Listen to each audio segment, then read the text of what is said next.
மான்கள் பேசும்போது மொழியேதம்மா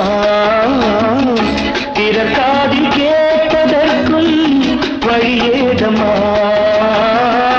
ஒரு ஜோடி சேர்ந்து செல்லும் பயணங்களில் உறவழி வேறு இல்லை கவனங்களில் இளமாமையில்